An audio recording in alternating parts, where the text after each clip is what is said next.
1절에서 4절까지, 사무엘상 2장 1절에서 4절까지 제가 봉독해 드립니다.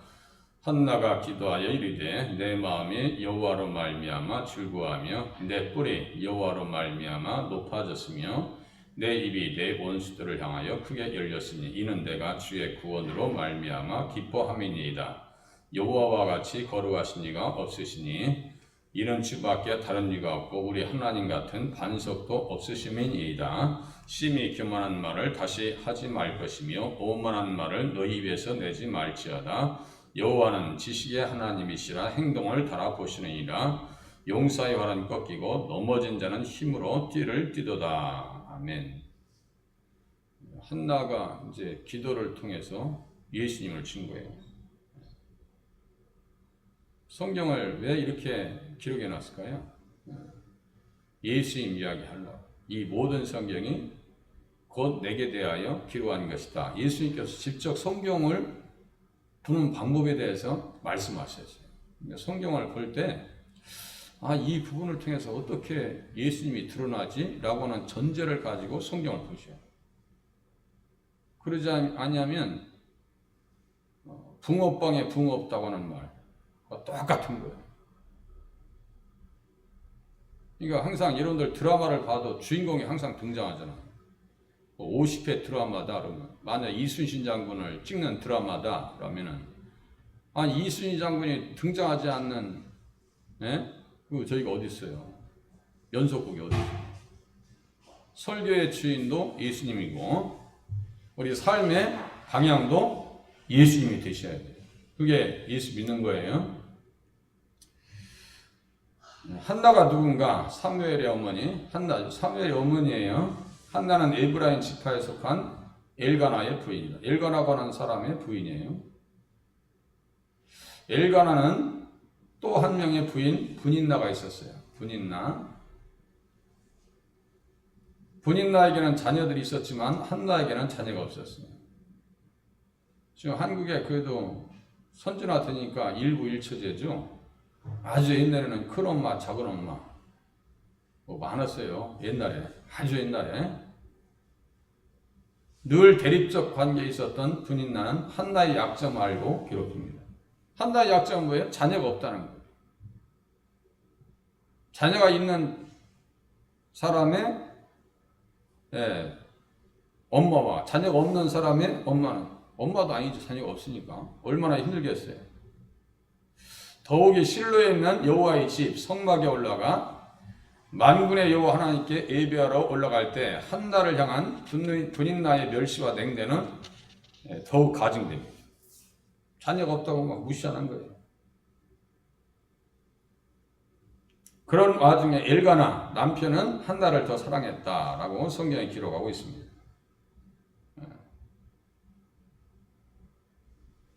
그런데 한나는 남편의 따스한 위로와 사랑이 있었지만 그 사랑에 만족하지 못합니다.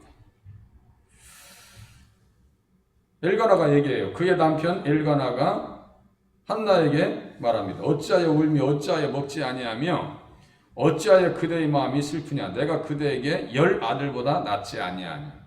그러니까 엘가나는 한나를 많이 우애해줬어요. 자녀를 갖고 싶은 간절한 소원이 고통과 슬픔 중에서도 한나에게는 뭐로 돼요? 기도로 승화돼요. 예수 믿는 사람들이 힘들 때, 예수님을 의지하는 사람들이 힘들 때 기도가 나가야 돼요. 너무너무 힘들어, 나 못 살겠어, 이런 표현 나오면 안 돼요. 예수 믿는 사람들은. 하나님께서 왜 나를 이렇게 힘들게 하실까? 이 고통과 좌절을 통해서 어떠한 일들이 나타나는지 보시라니까요. 아들에 대한 소원의 기도가 하나님 앞에 드려집니다. 한나가 마음이 괴로워서 여호와께 기도하고 통곡하며, 마음이 괴로워서 여호와께 기도하고 통곡하며, 1장 10절에요. 주님 앞에 통곡하며 기도했대요. 서원하여 말하기를, 하나님 앞에 약속하는 거예요. 만일 주의 여종의 고통을 돌보시고 나를 기억하사 주의 여종을 잊지 아니하시고 주의 여종에게 아들을 주시면 내가 그의 평생의 그를 여호와께 드리고 삭도를 그의 머리에 대지 아니하겠나이다. 나실인 만들겠다는 거예요. 나실은 죽은 자를 가까이 있어도 안 되고 머리를 깎아서도 안 되고 뭐요? 술을 먹어서도 안 돼요. 포도주. 그게 삼손이었고 신약에는 세례 요한이었고 네갑 족속들이 그렇게 했었어요. 이게 하나님 앞에 완전히 바쳐진 인생으로 하나님 앞에 온전히 드리겠다는 거예요. 그렇게 서원하여 기도했어요. 하나님 앞에 약속했어요. 그 당시에 실로를 지키고 있는 엘리 대제사장에게 불량한 여자로 보여도 기도에 집중한 후에 말씀을 받고 믿음으로 돌아갑니다. 막 기도할 때 너무너무 슬퍼서 기도하니까 엘리 제사장이 언제까지 취하여 있겠느냐, 포도주를 끊으라 라고 할 정도로 한나는 술에 취한 여자로 취급됐어요. 그때 한나가 얘기합니다. 당신의 여종을 악한 여자로 여기지 마옵소서. 악한 여자, 이게 뭐예요? 벨리알이에요. 제 설교에서 자주 나오는 용어예요. 벨리알. 고린도후서 6장 15절에 그리스도와 벨리알이 어찌 조화가 되며 라고 할 때 벨리알이 마귀의 별명이에요. 나를 마귀의 자녀처럼 그렇게 취급하지 말아주셨으면 좋겠습니다 라고 얘기하는 거예요. 지금 불량한 여자로 보여도 기도에 집중한 후에 어떤 말씀을 받아가느냐. 엘리 제사장이 얘기합니다. 내가 기도하여 구한 것을 허락하시기를 원하노라.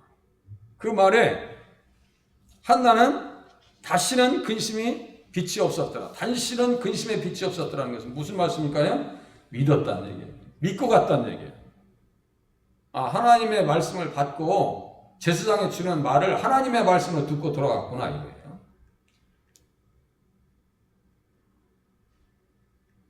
이제 그에 들어가서 믿고 들어갔죠. 자, 사무엘상 1장 19절 보시면은 그들이 아침에 일찍 일어나 여호와 앞에 경배하고 돌아가 라마의 자기 집에 이르니라. 엘가나가 그의 아내 한나와 동침함에 여호와께서 그를 생각하신지라. 이게 무슨 말씀일까요? 잉태할 수 있는 복을 주셨다는 얘기예요. 우리 무슨 요새 사유리 때문에 좀 말이 많았죠. 남편이 없이 아이를 낳을 수 있겠느냐? 주인 없는 정자를 수정해서 자녀를 낳을 수 있겠느냐? 사회적 공론의 대상이 됐었는데요. 건강한 게 아니에요. 좋은 건 아니에요. 사랑하는 사람이 없는데 어떻게 아이를 낳아요? 가만히 생각해 보세요. 자, 엘가나가 한나와 동침함에 여호와께서 그를 생각하신지라는 것은 자녀를 낳게 하셨다는 얘기예요.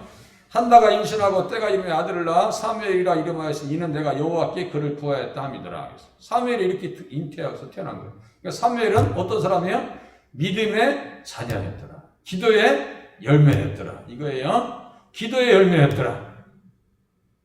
하나님은 한나의 입장과 고통을 돌보아 주시고 그의 기도에 응답하신 것입니다. 소원한 대로 임신하여 사무엘을 낳게 됩니다. 그의 출생을 성경에 기록해 놓은 것은 그가 구원 역사에 쓰임받았기 때문입니다. 이게 중요한 거예요. 예수님 오시는 길에 있어서 사무엘이 길잡이가 된 거예요. 안내자가 된 거예요. 그래서 성경에 나오는 거예요. 옛날에 지성 들어가지고 자녀를 안 낳은 사람들이, 자녀 낳은 사람이 한두 사람이 아니에요. 생각해 보세요. 무당 앞에 가서, 칠성단에 가서 해가지고 자녀 낳았다는 사람도 있고, 불교에, 저기 가지고 절간에 가서 자녀 낳았다는 얘기 많아요.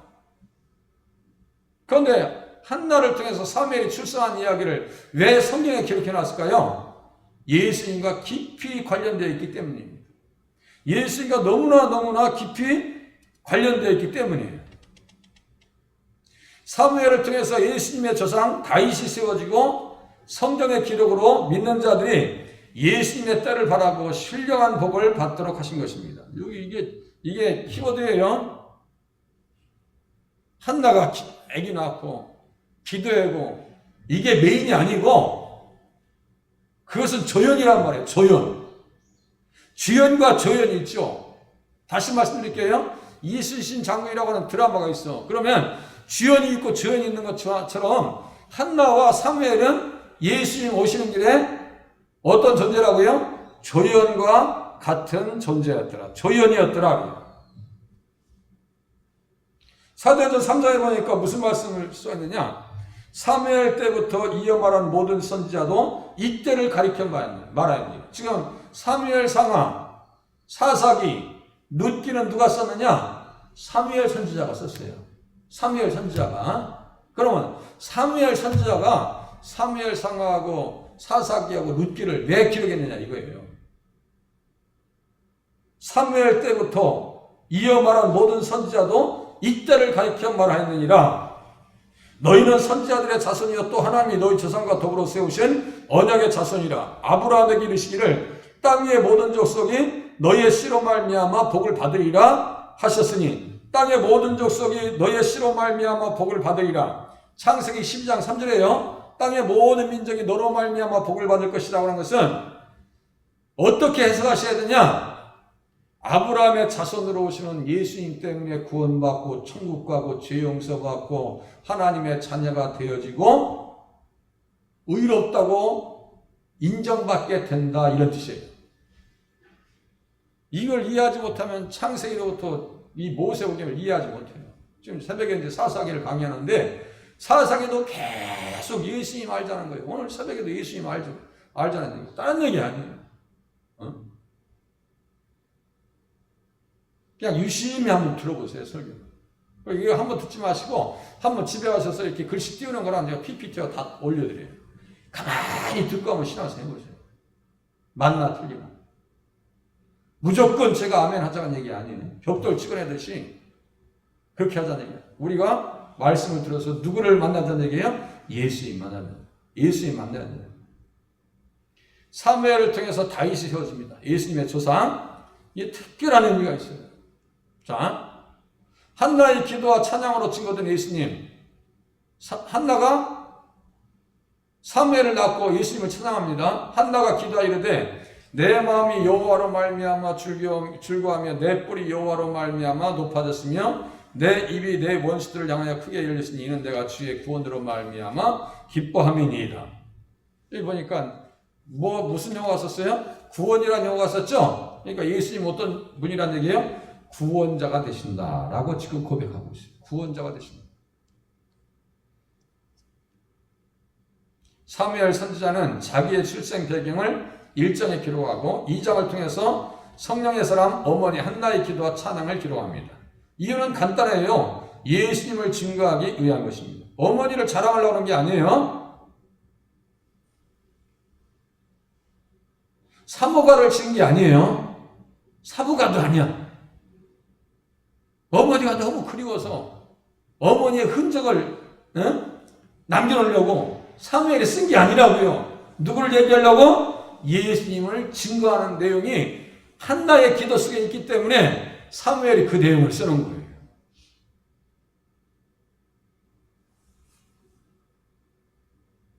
구약에 한나의 찬양이 있다면 신약에는 마리아의 찬가가 있습니다. 마리아의 찬가가 있습니다. 한나와 마리아는 시대를 뛰어넘어 같은 말, 같은 생각, 같은 영으로 우리 구주 예수 그리스도를 찬양합니다. 본문 1절은 누가복음 1장 46절에서 47절에 있는 말씀과 내용이 같습니다. 누가복음 1장 46절에 보니까 마리아가 이르되 내 영혼이 주를 찬양하며 내 영혼이 주를 찬양하며 지금 마리아는요 예수님을 이 태중에 지금 품고 있어요. 성령으로 잉태되셨으니까 예수님은 태중에 품고 있는데 누구를 찬양하느냐? 예수님을 찬양하는 거예요. 이제 성탄의 계절이 오죠? 어떤 아파트에는 이쁘게 막 반짝반짝하기도 하고 그러는데 우리 교회는 그거 잘 안 해. 그것만 보고 아무 의미도 못 느끼면 어떻게 해요? 막 메리 크리스마스라고 인사를 하는데 그게 도대체 무슨 의미인지 모르고 막 써먹는다 이거예요. 마리아는 예수님을 태중에 품고 어떻게 해요? 내 영혼이 주를 찬양합니다. 이렇게 배에 손을 대고 그랬을 거 아니에요? 내 영혼이 주를 찬양합니다. 내 마음이 내 구주를 기뻐하였음은 그의 여정의 비천함을 돌보셨습니다. 보라 이제 흐르는 만세의 날을 복이 있다 일컬으리로다. 그렇죠. 마리아처럼 복받은 사람이 어디 있어요? 그의 여정의 비천함을 돌보셨습니다. 한나의 비천함. 분인나 때문에 날마다 괴롭고 힘들고 고통스러운데 하나님께서 누구를 돌보셨어요? 한나를 돌보셨어요. 같은 내용입니다. 자, 같은 생각, 같은 말, 같은 영. 같은 영. 내가 주의 구원으로 말미암아 기뻐함이니이다. 예수님은 구원자가 되신다고 지금 한나가 기도하고 있습니다. 또 두 번째, 예수님은 어떻게 한나가 찬양하고 있을까요? 여호와와 같이 거룩하신 이가 없으시니 이는 주밖에 다른 이가 없고 우리 하나님 같은 반석도 없으심이니이다. 우리 주님이 나의 반석이 되십니다. 찬양가도 그런 게 있죠. 나의 만세 반석 열리니 내가 들어갑니다. 만세 반석 열리니 내가 들어갑니다. 반석이신 예수님. 사무엘이 어머니 한나의 기도와 찬양을 기록해 놓은 이유는 어머니를 자랑하려는 것이 아닙니다. 어머니의 기도를 통해서 반석이신 예수님을 증거하기 위한 것입니다. 어떻게 이렇게 우리 어머님이 우리 예수님을 이렇게 잘 이야기했지? 이거예요. 반석이란 그 당시에 신적 존재들을 표현하는 대표적인 용어였어요. 그 당시에 신적 존재를 표현하는 대표적인 용어였다. 신명기 32장 31절에 보니까 진실로 그들의 반석이 우리의 반석과 같지 아니하니 우리 원수들이 스스로 판단하도다. 그들의 반석, 우리의 반석. 우리의 반석은 예수 그리스도이고 그 당시에 신명기에서 나오는 그들의 반석이라고 하는 것은 가나안 족속들이 섬겼던 바알과 아스라와 이런 아세라와 같은 그런 우상이에요. 우상. 그들의 반석이 우리의 반석과 같지 아니하다. 세상 종교와 기독교가 같지 않다는 얘기예요. 이 정도 확신을 가지고 신앙생활 하셔야지. 아이 목사님 다른 데도 다 좋은 데 가려고 신앙생활 하는 게 아니에요? 그럼 이제 더 이상 할 얘기가 없어요. 여러분들은 입장이 어떻게 정리가 되셔야 되냐면 목사님 우리 예수님이 최고예요. 우리 하나님이 최고예요. 이렇게 나와야지. 아이 목사님 다른 종교도 인정해 줘야죠. 왜 기독교만 구원이 있다고 얘기해요? 성경에서 그렇게 얘기하는데 다른 이로서는 구원을 얻을 수 없나니 천하인간의 구원을 얻을 만한 다른 이름을 우리에게 주신 일이 없습니다. 다른 일, 천하인간의 구원 얻을 만한 다른 이름을 우리에게 주신 일이 없대. 예수님 이외에 구원자가 없다는 얘기예요. 그 신앙의 자세를 가지셔야 돼요. 써있잖아요. 주밖에 다른 이가 없고, 써있죠? 주밖에 다른 이가 없고 우리 하나님 같은 반석도 없으십니다. 하나님은 메마른 광야에서 이스라엘 백성들이 목말라 지칠 때 반석을 쪼개어 매우 깊은 물에서 나오는 생수로 먹이셨습니다. 사도 바울은 반석이 곧 그리스도라고 얘기합니다. 고린도전서 10장 4절 다음과 같이 얘기합니다. 다 같은 신령한 음료를 마셨으니 이는 그들을 따르는 신령한 반석으로부터 마셨음에 그 반석은 곧 그리스도라. 반석에서부터 신령한 물을 마셨대요. 반석을 치니 뭐가 나왔어요? 물이 나왔어요. 그 반석을 누구라고요? 그리스도. 반석을 쳤대요. 예수님이 십자가에 달리시기 전에 십자가에서 모진 고난을 당하셨습니다. 참으로 찔림을 당하셨어요. 뭐가 나왔어요? 피와 물이 나왔어요. 그 피와 물은 우리에게 있어서 어떤 생명이냐? 영생에 이르게 하는 영생수와 똑같은 거예요. 그 얘기하는 거예요. 다른 얘기 아니에요. 그러니까 출애굽기 17장에 무리바 물 사건이거든요. 그렇게 하고 지금 고린도전서 10장 4절에서는 그 사건을 이렇게 풀어놔. 아, 반석이 예수님이야 라고 얘기하는 거예요. 그러니까 여기에서 주밖에 다른 이가 없고 우리 하나님 같은 반석도 없으심이니이다 라고 기도한 것은 반석이 되신 예수님을 찬양하고 있다는 거예요. 반석이신 예수님은 우리의 견고한 요새가 되시고 피할 바위가 되십니다. 그랬어요. 피할 바위가 되십니다. 또 우리 예수님 어떤 일 하실까요? 자, 사무엘상 2장 3절 보세요. 심히 교만한 말을 다시 하지 말 것이며 오만한 말을 너희 입에서 내지 말지어다. 여호와는 지식의 하나님이시라 행동을 달아보시니이다. 아이고 무섭네. 행동을 달아보는 사람 있어요? 달아볼 사람 없어요. 지식의 하나님이라. 김 목사가 무슨 생각을 하는지, 우리 진혁의 선생님이 어떤 생각을 가지고 사는지 어떤 마음을 품고 있는지, 내가 어떤 마음을 품고 있는지 우리 주님은 다 아시고 지식의 하나님, 아시겠죠? 지식의 하나님. 그리고 뭘 하신다는 거예요? 행동을 달아보신다.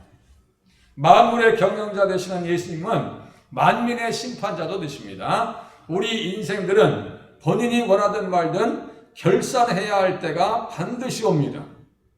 죽을 때가 오는 것과 같이 우리 주님 앞에 결산해야 될 때가 온다 이거예요. 하나님의 심판대 앞에 설 날이 온다는 거예요. 그래서 히브리서 4장 13절에 보니까 지은 것이 하나도 그 앞에 나타나지 않음이 없고 우리의 결산을 받으실 이의 눈앞에 만물이 벌거벗은 것 같이 드러나느니라. 우리의 결산을 받으실 이, 우리는 반드시 마지막 주님 결산할 때가 와요. 너 잘했어 못했어. 우리 기업에도요 연말 되면 다 결산 보고서들이 올라와요. 신문에 올리는 회사가 많아요. 그 규모가 있는 회사는 우리 교회도 12월 달 되면 결산 보고 해야 돼. 다 결산하게 돼 있어요. 주판을 뚫리고 계산해서 다 결산해야 돼. 이와 같이 우리의 인생도 주님 앞에 가서 내가 너에게 준 건강, 내가 너에게 준 은혜, 너에게 준 시간, 너에게 준 물질 잘 관리했어 안 했어? 라고 주님께서 결산하실 때가 와요. 그때를 위해서 신앙생활을 잘 해야 돼요. 우린 종입니다. 그래서 사람들은 전지전능하신 하나님 앞에서 교만한 말과 오만한 말로 인해서 정죄함을 받게 되고 반대로 믿음의 고백을 통해서 구원받을 일도 있습니다.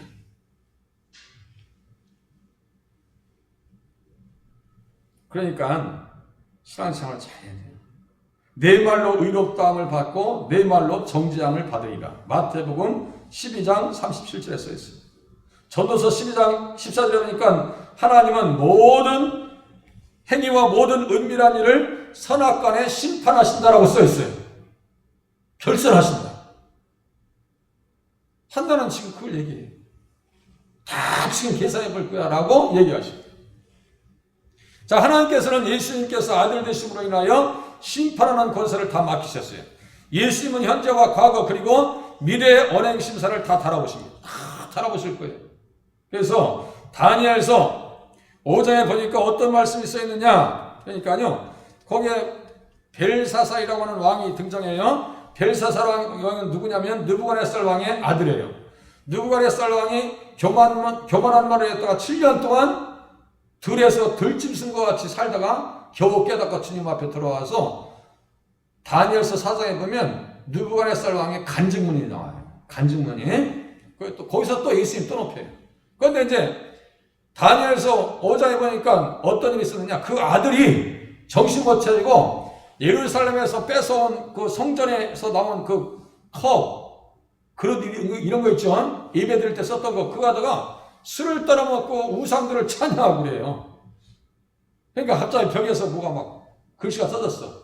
그 글씨가 뭐냐면 메네메네 데겔 우바르신 이렇게 써 있어요. 메네메네 데겔 우바르신 이렇게 써 있어요. 메네라고 하는 것은 하나님이 이미 왕의 나라의 시대를 세워서 그것을 끝나게 하셨다. 데겔이라고 하는 것은 무슨 뜻이냐? 왕을 저울에 달아보니 부족함이 보였다. 함량미달이라는 얘기예요. 우바르신이라고 하는 것은 무슨 뜻이냐? 왕의 나라가 나뉘어서 메대와 바사 사람에게 준바되었다 하면입니다. 그리고 그날 벨사살 왕은 처형을 당해서 죽임을 당합니다. 나라가 다 끝나버려요. 성경을 이렇게 이야기로 툭 치고 던져놓은 것은 뭐냐면 가만히 생각해봐. 어떻게 살아야 돼? 라고 우리에게 묻는 거예요. 성경에서 이렇게 하나님의 역사를 주관하시는 하나님의 이야기들을, 스토리를 우리에게 딱 치고 던져줬어요. 그러면 가만히 생각해봐. 어떻게 해야 되지? 라고 우리에게 답을 요구하시죠. 어떻게 살아야 돼요? 행동을 달아보시고 지식의 하나님 앞에 우리는 마음의 자세를, 마음보를 제대로 가지고 신앙생활 해요. 그전 신앙생활 잘해야 돼요. 예수 잘 믿어야 돼요. 과거, 현재, 그리고 미래의 언행 심사를 다 달아보십니다. 그것을 무슨 심판이라고 하느냐? 백보자 심판이라고 얘기해요. 목사님 나는 죽었어 이제 없어지는데 죽은 사람도 어떻게 해? 그 사람들 다 깨어나서 주님 앞에 심판대 앞에 다 설 거예요. 그거예요. 마지막. 우리 주님은 어떤 주님으로 지금 한나의 기도와 찬양 속에 기록되어 있는가? 용사의 활은 꺾이고 넘어진 자는 힘으로 띠를 띠도다. 그래요? 인간 육신의 힘과 지식의 교만을 믿고 세력을 삼는 자들을 우리 예수님께서 아주 미워하십니다. 아주 싫어하셔요. 나중에 이렇게 하다 보면요, 나도 싫어. 응? 막 경제력과 권력과 육체의 힘, 이 조폭들, 권력 가지고 그냥 권력을 남용하는 인생들요, 계속해서 정치인들 잘못했다고 재판장에 또 올라가잖아요. 다음에 또 더 많이 올라갈 것 같은데, 그럴 때. 다음 정권에는 더 많이 올라갈 것 같아요. 정권 바뀌면. 정권 바뀌지 않으면 다행이고, 정권 바뀌면 더 많이 올라갈 것 같아요. 응? 그것이 국가이든 개인이든 또한 이스라엘의 선민이든 공의로우신 하나님께서는 똑같은 잣대를 적용하십니다. 똑같은 잣대를 적용하십니다. 예수님께서 이 땅에 오심의 역사를 대적하였던 아스르 왕 사네리비의 오만과 거만과 교만을 우리 주님께서 심판하셨습니다. 열왕기하 19장에 보면요, 사네리비 얼마나 하나님을 대적했는지 몰라. 비꼬고, 대적하고, 말로 비방하고, 그게 써 있어요. 한번 집에 가서 나중에 시간 관계 다 못 보는데 이거 한번 보세요. 나중에는 어떻게 되느냐? 얼굴이 뜨뜻해서 18만 5천 명이 하루아침에 죽임을 당하고 하나님 앞에 대적했다가 그리고 자기 자식들한테 죽임을 당합니다. 하나님을 대적하는 인생들의 마지막 모습을 성경에서 자주 기록해놨어요. 그렇게 해가지고 아까 말씀드렸죠? 어떻게 살 거야? 어떠한 자세로 하나님 앞에 살 거야? 어떠한 믿음을 가져야지? 라고 지금 성경에서 기록해놓은 거예요. 우리는 오늘 말씀을 들으면서 누구의 믿음을 가져야 돼요? 한나와 같이, 사무엘과 같이 쓰임받고 찬양하는 자리에 쓰셔야 돼요. 그 얘기예요. 구원 역사의 장을 여시는 과정에서 대적하였던 자들을 산산히 깨어지도록 우리 주님께서 역사하시고, 주님은 눈이 높은 것과 마음이 교만한 것과 악인이 형통한 것을 죄로 심판하십니다. 그러니까 예수 안 믿는 사람들, 교만한 사람들, 예수님을 대적하는 사람들이 아무리 기독교를 욕하고 비방해도요, 이런들 교회 나오면 그 밑에 악플 보죠? 아유, 세상에. 악플 다는 거 보면요, 이건 악마가 아니면 그렇게 할 수가 없어요. 다 심판 가운데 들어갈 거예요. 교만을 심판하십니다. 말씀 나눕니다. 예수님 어떤 분이세요? 참다운 선지자가 되실 뿐만 아니라 참다운 선지자를 세우십니다. 누구예요? 사무엘과 같은 선지자를 세우십니다. 기도에 응답하십니다. 하나님 앞에 너무너무 고통스럽다고 기도하는 사람들의 기도를 무시하지 않으시고 우리 주님은 기도 응답하십니다. 저도 많은 기도 응답을 경험했어요. 구원자여 반석이 되십니다. 예수님 우리의 반석이에요. 피할 곳이 됩니다. 여보세요? 예수님을 말씀으로 만나셨다면 오늘 말씀을 통해서 예수님 만나는 거예요. 어떻게 사시겠어요? 고통과 좌절의 시간에 낙심하지 않고 한나와 같이 기도하며 살겠습니다. 막 무기력하게 나 힘든데 그러지 말고 하나님 앞에 무릎 꿇으세요. 기도에 응답하신 은혜를 깨닫고 한나와 같이 응답하며 살겠습니다. 어떻게 응답해야 돼요? 하나님 아들을 주면 나도 그 인생 평생을 하나님 앞에 드리겠습니다. 그렇게 했어요. 응답받으면 하나님 앞에 응답하며 살아야지. 그죠? 하나님 내가 이렇게 잘 되기를 원합니다. 취업하기를 원합니다. 대학교 가기를 원합니다. 대학생활.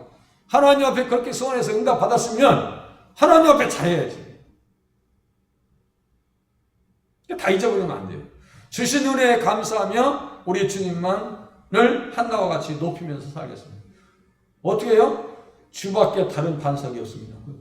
그 얘기했어요? 주님밖에 다른 반석이 없습니다. 난 주님만 사랑할 거예요. 그 믿음 가지고 사셔야 돼요. 자, 기도의 제목. 기도에 응답하심을 믿게 하소서, 구원하시는 은혜를 알게 하소서, 겸손한 사람이 되게 하소서. 기도하시겠습니다. 하나님.